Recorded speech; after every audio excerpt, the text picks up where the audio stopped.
ఎక్కడ కళాకారులు గౌరవించబడతారో సన్మానించబడతారో ఆ రాజ్యం సుభిక్షంగా ఉంటుంది, చల్లగా ఉంటుంది అన్నది మన పెద్దలు చెప్పిన మాట.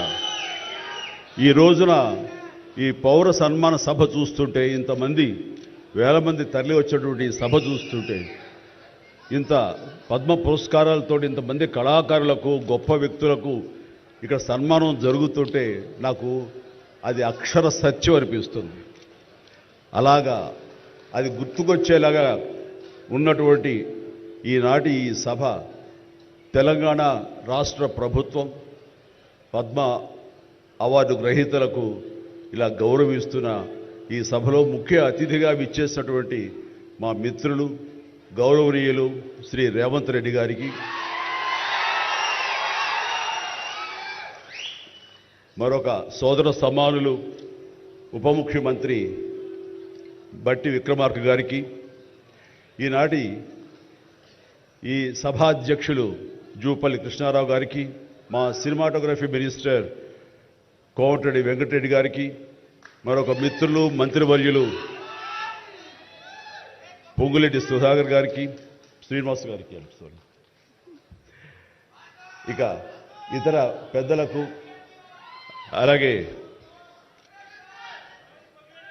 సిఎస్ చీఫ్ సెక్రటరీ శాంతకుమార్ గారికి, ఇతర అధికారులకు, ముఖ్యంగా ఈ సభ ఇంత నిండుదనంగా ఇంత హుందాగా ఉంది అంటే కారణం తెలుగుదనానికి, తెలుగు వేష భాషలకి హుందాతనం తీసుకొచ్చి తెలుగుదనానికి నిలువెత్తు నిదర్శనంగా నిలబడి ఉండేటటువంటి గొప్పవారు, మేము ఆరాధించేవాళ్ళు మన మాజీ ఉపరాష్ట్రపతి శ్రీ వెంకయ్య నాయుడు గారికి, ఇక్కడ విచ్చేసినటువంటి ఆహ్వానితులకు, కళాభిమానులకు, సినీ అభిమానులకు, నా అభిమానులకు అందరికీ హృదయపూర్వక నమస్కారాలు తెలియజేసుకుంటున్నాను.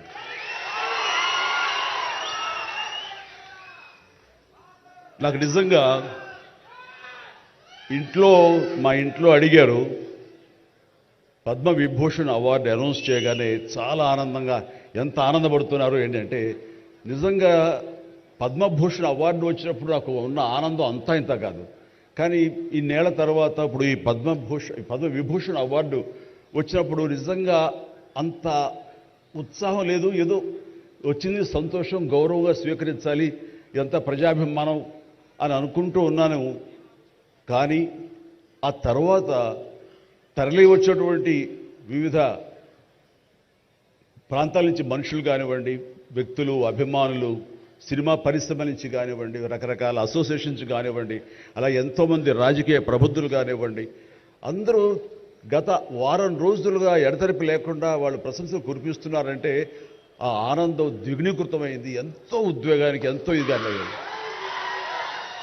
అవార్డు ఇవ్వని అభిమానం, అవార్డు ఇవ్వని ఉత్సాహం, ప్రోత్సాహం మీ కరతాళ ధ్వనుల ద్వారా, మీ ప్రశంసల ద్వారా ప్రతి ఒక్కళ్ళు మనసారా ఆశీర్వదిస్తుంటే చాలు, ఈ జన్మ, ఇది పూర్వజన్మ సుకృతం, ఎప్పుడో చేసుకున్న పుణ్యఫలం, మా అమ్మానాన్నలు వాళ్ళకి జన్మించేందుకు వాళ్ళు చేసిన పుణ్యఫలం నాకు ఈ విధంగా సంక్రమించిందంటూ నేను నిజంగా మనసు స్పందించి అలా భావిస్తాను. అదే మీ ముందు ఉంచుతున్నాను.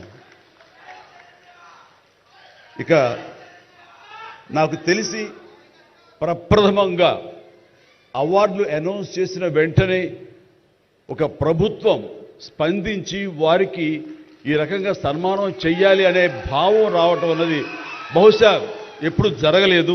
ఇదే మొట్టమొదటిసారి జరిగింది. దానికి ప్రధానమైన కారణం యువకులు, డైనమిక్ లీడర్ మన ముఖ్యమంత్రి రేవంత్ రెడ్డి గారు, అలాగే వాళ్ళ సహచర మంత్రి వర్యులు, వీళ్ళందరూ ఒక్కడిగా అనుకుని స్పందించిన మనసుతోటి మన వాళ్ళని మనం గౌరవించుకోకపోతే ఎలాగ గౌరవించుకోవాలి అంటూ అన్నది నిజంగా చెప్తాను. సభాముఖంగా వారికి నా హృదయపూర్వక ధన్యవాదాలు తెలియజేస్తాను. అంటే సన్మానాలకి ఇక్కడ నేను కానీ మన వెంకయ్యనాయుడు గారు కానీ ఇతర పద్మ అవార్డీస్ కానీ ఎవరు కొత్త ఏం కాదు, వాళ్ళు రకరకాలుగా విధాలుగా వాళ్ళు సన్మానించబడుతూ ఉంటారు. కానీ సరిగ్గా ఇలాంటి సమయంలో ప్రభుత్వం ముందుకు రావడం అన్నది వారు ఈ కళాకారులకి కళలకి వారు ఇస్తున్న ప్రాముఖ్యతకి నిజంగా మనస్సు స్పందించి నేను నా అభినందనలు తెలియజేస్తున్నాను. ఇందులో భాగంగా నిన్న మొన్న ముఖ్యమంత్రి గారు అనౌన్స్ చేశారు, ఇక్కడ నంది అవార్డ్స్ అనేవి ఒకప్పుడు ఇస్తూ వచ్చాము. నంది అవార్డ్స్ అనేది తర్వాత అదేదో గత చరిత్రలాగా అయిపోయి మాకు అందరికీ చిన్న డిసప్పాయింట్మెంట్ ఉంది అటు ఇరు రాష్ట్రాల్లో కూడా. అరే కళాకారులు ఇంత నెగ్లెక్ట్ చేస్తున్నారు, ఇంత నిర్లక్ష్యపరుస్తున్నారు, ఎందుకు ఉత్సాహపరచట్లేదు? అది పెద్ద గొప్ప విషయం కూడా కాదు అది. అండ్ అది ఇస్తే కనుక చాలామంది చాలా ఉత్సాహం ఉంటుంది, ఆ ప్రోత్సాహంతో మరింత ముందుకెళ్తారు.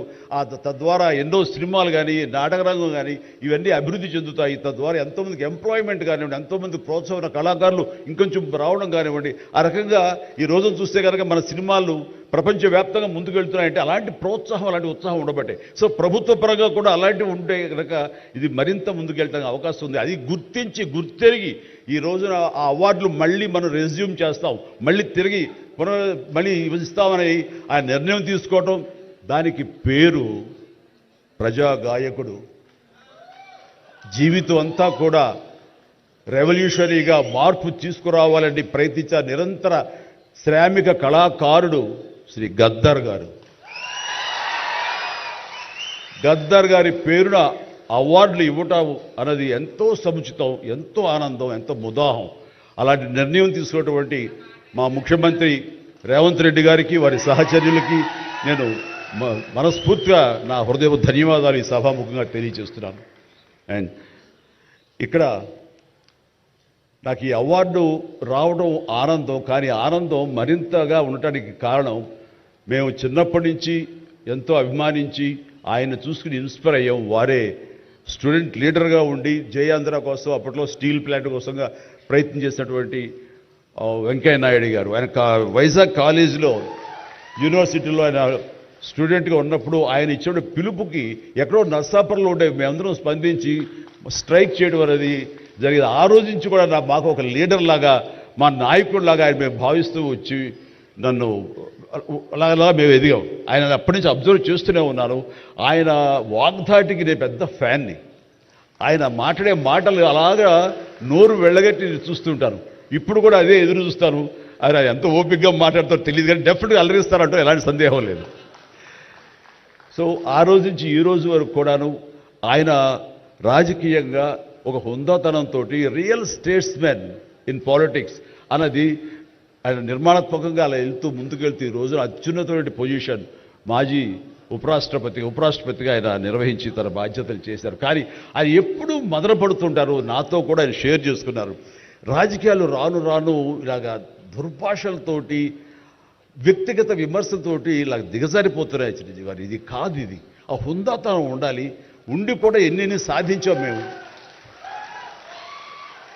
అది ఇదవుతున్నట్టు ఎంత మదన పడుతున్నారంటే వన్ కూర్చున్నప్పుడు ఆయనతో నాతో చెప్పినప్పుడు ఇప్పుడు కూడా అలాగే అయిపోతుంది. అలా అవ్వకుండా ఉంటే బాగుంటుంది అంటే అలాంటి అవ్వకుండా ఉంటే బాగుంటుందన్న ప్రయత్నంలో నేను కూడా మిమ్మల్ని ఇన్స్పిరేషన్గా తీసుకుని నేను వెళ్ళినవాడేనండి. కానీ ఆ ధాటికి ఆ మాటలకి మాట పడటం మాట అనటం ఇది నా వల్ల కాదు, మీలాగనే. కాబట్టి నేటి రాజకీయాల్లో మనం అన్ఫిట్ అంటారా, లేకపోతే మనలాంటి వాళ్ళు ఇలాగా ఎగైన్ ప్రతిసారి ప్రతి చోటని చెబుతూ ఉంటే ప్రజలు వాళ్ళు మోటివేట్ అయ్యి అలా దుర్భాషలాడి రాజకీయంగా వ్యక్తిగతంగా విమర్శ చేసే వాళ్ళని కానీ తిప్పి కొట్టగలిగితే ఖచ్చితంగా మీరనుకున్నది నేను అనుకున్నది జరిగి తీరుతుందండి. ఒక వాజ్పేయి గారు ఆ రోజుల్లో స్టేట్స్మెన్ అంటారు. ఆయనలాగా మళ్ళీ అంత హుందాతనం మళ్ళీ మనం ఈ రోజున మనం వెంకయ్యనాయుడు గారిలో చూస్తున్నాం. అయితే ఆయన రాజకీయంగా కొంచెం విశ్రమించారు కాబట్టి ఈ రోజున ప్రజలే ఆలోచించుకోవాలి. అలాగా నోరు జారే వాళ్ళని దుర్భాషలాడుతూ వ్యక్తిగత విమర్శలు చేసేవాళ్ళని తిప్పికొట్టే విధంగా నిర్ణయించే శక్తి మీకే ఉన్నది, మీరే నిర్ణయించుకోవాలని చెప్తున్నారు.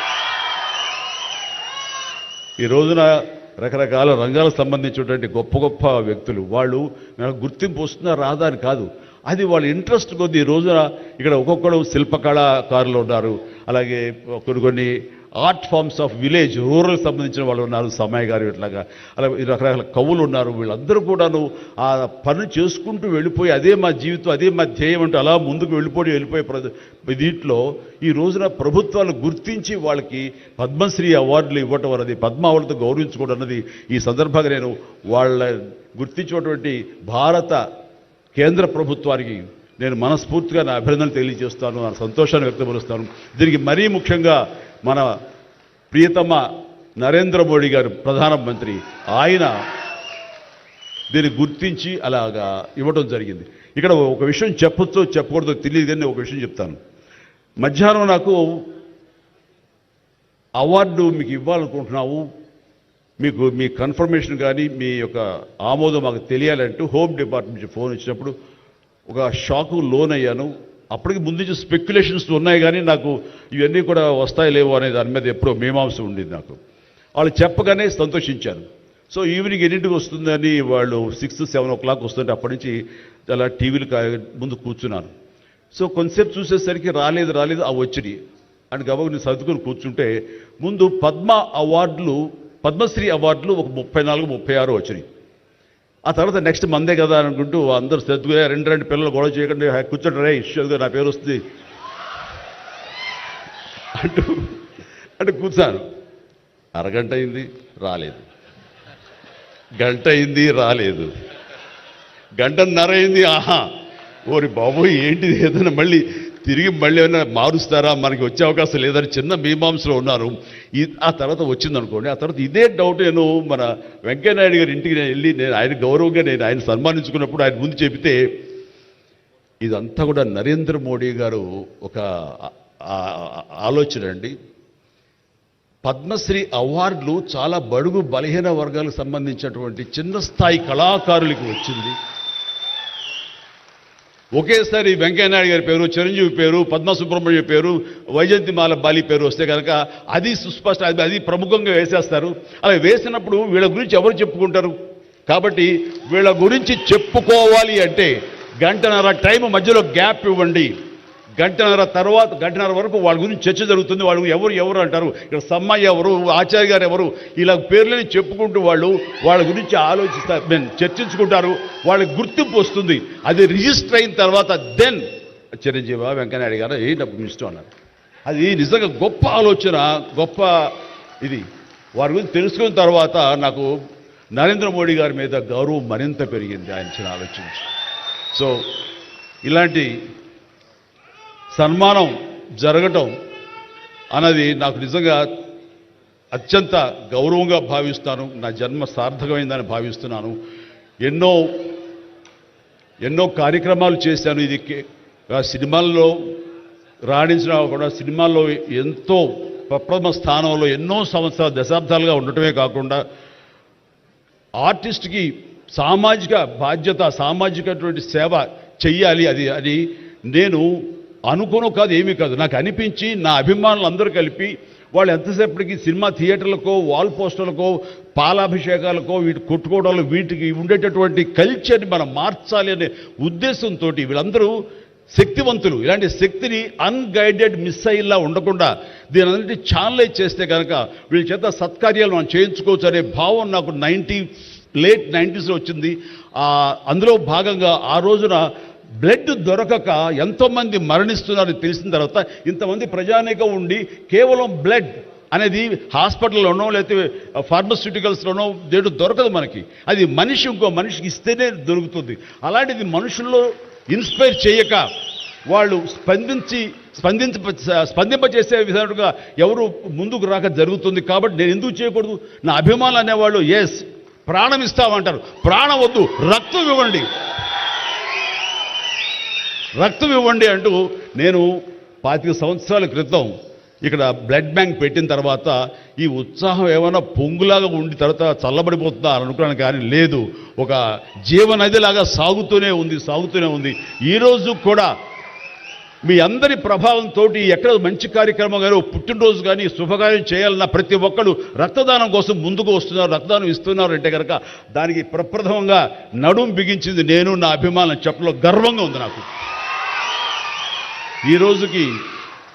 అలాగే మన కరోనా క్రైసిస్ వచ్చినప్పుడు బయటికి వెళ్ళే అవకాశం లేదు, ఉపాధి లేదు, ఇంటిలో కట్టుబడి ఉండాలి. ఇలాంటి పరిస్థితుల్లో వాళ్ళందరికీ నిత్యావసర వస్తువులకు చాలా కష్టపడిపోతారు అనుకున్నప్పుడు నా ఇతర మిత్రుల సహాయ సహకారాలతోటి నేను పెద్ద ఎత్తున వాళ్ళకి 4 నెలల పాటు మన ఇళ్లలో తినే హై క్వాలిటీ గ్రాసరీస్ నేను వాళ్ళకి అందివ్వడం జరిగింది. అది వాళ్ళు బయటికి రాలేరు, పోలీసులు వాళ్ళు చాలా స్ట్రిక్ట్గా ఇంటికే పరిమితం చేస్తారు, ఏం తింటారు. అప్పుడు నా అభిమానులు నేను ప్రోత్సహించి వెళితే నా అభిమానులు ప్రతి ఇంటికి వెళ్ళి ఆ బ్యాగ్స్ ఇచ్చేవాళ్ళు. అది గొప్పగా నాకు ఎంతో సంతృప్తి ఇచ్చింది. అలాగే ఆక్సిజన్ దొరకని పరిస్థితుల్లో, ప్రభుత్వాలు కూడా చేయలేని పరిస్థితుల్లో, హాస్పిటల్స్ అన్నీ కూడా చేతులు తీసిన పరిస్థితుల్లో నేను నా మిత్రుల సహకారంతో, నేను స్వయంగా నా అభిమానులతో వారం రోజుల్లో 32 ప్లేసెస్లో ఈరోజు ఆక్సిజన్ అందివ్వడం జరిగింది. అలాగే కాన్సన్ట్రేటర్స్ ఇవ్వడం జరిగింది. ఇవన్నీ కూడా ఏంటంటే చెయ్యాలని తపనతోటి. బహుశా ఇవన్నీ కూడాను నాకు ఈ రోజున ఈ అర్హత రావడానికి, ఈ అవార్డు రావడానికి నాకు దోహదపడిందేమో అనుకుంటున్నాను. భగవంతుడా ఇంకా నాకు ఈ శక్తి సామర్థ్యాలు ఇవ్వు, ఈ ఆలోచన ఇవ్వు. నేను అవార్డుల కోసం ఎదురు చూడను, అవార్డులు రావాలి కోరుకోను, లేకపోతే చాలు. వాళ్ళ గుండెలు ఉండే ప్రేమ కంటే ఏ అవార్డు పెద్దది కాదు. కాబట్టి ఇలాగా మిగతా జీవితం సినిమాలు చేస్తూనే ఉంటా, డ్యాన్సులు ఆడుతూనే ఉంటా, ఫైట్లు చేస్తూనే ఉంటా, మిమ్మల్ని అలరిస్తూనే ఉంటా.